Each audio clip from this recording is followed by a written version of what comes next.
Welcome at a new video of 5x6 chess. Smaller is better. Why? Because on a small board you will learn a lot about key principles and there's a lot of tactics to be seen, so check it out. And I open in the center of the board, something I will recommend you all the time. And this is the ChessXplainer opening. Start in the center. When my pawn reacts with the center pawn, I attack with the d3 pawn. Already asking me questions what to do, and my opponent goes for the move d4, attacking the center.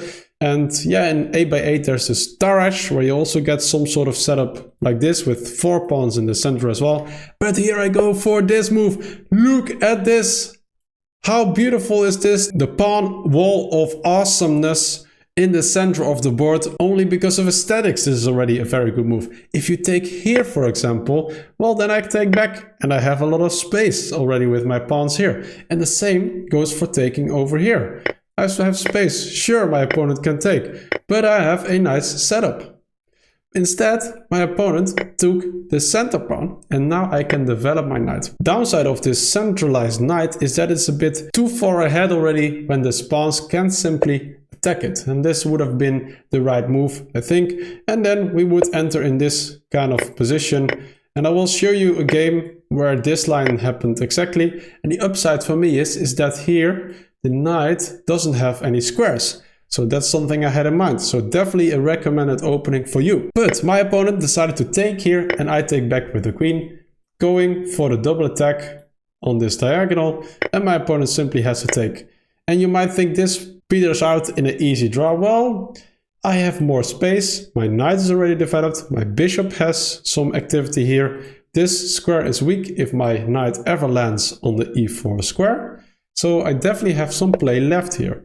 And my opponent needs to be accurate, and I think this is a good move. And I could have gone here already, but it's a bit premature, and after a move like this might end up in a draw. So instead I play my bishop here, and I think the best move would just have been to take here and go for something like this, where maybe I get some play on this pawn, my opponent gets some play on this pawn. But my opponent decided to leave my knight alive and played this pawn forward, trying to set up a fianchetto. But now I have a nice move in between, going to this square and looking for the fork, and all of a sudden I do have quite a lot of play, and the two active pieces I have are very active and do stuff for me. They have good squares, and therefore the rook moves here, because otherwise this fork would have been devastating. But now the question is how to continue. There are multiple ideas. I was thinking about this move and then maybe planting a knight here, which looks very interesting.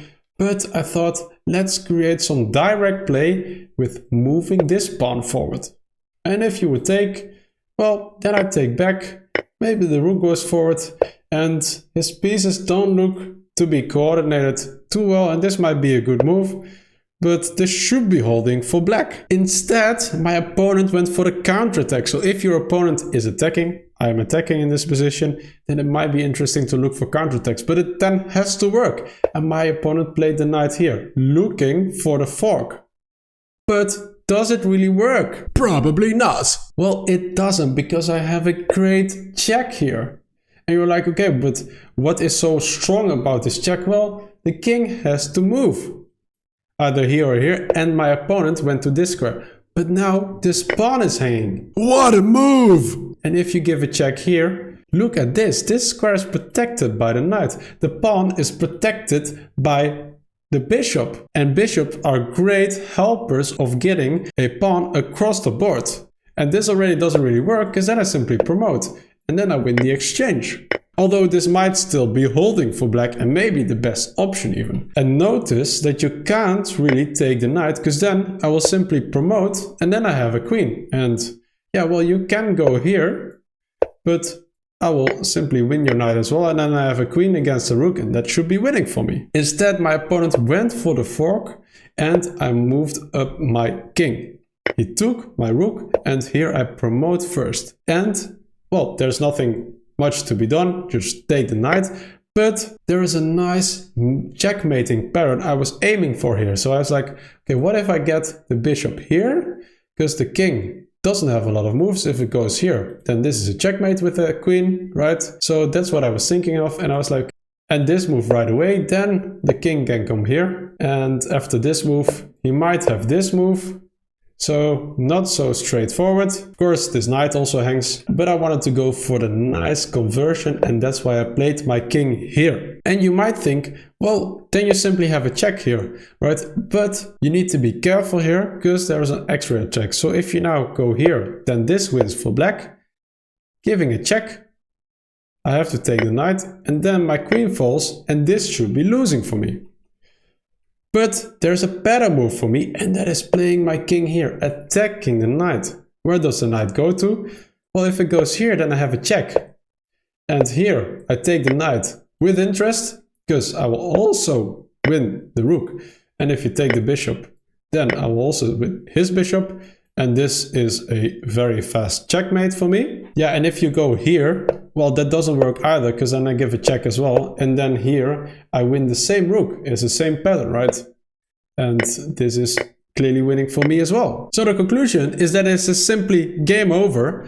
And this was such a good move. And my opponent didn't see the checkmating pattern, went for the extra attack, and this is a checkmate. Guys, check out 5x6 chess and improve your game. And don't forget to like, subscribe. See you soon. Bye bye.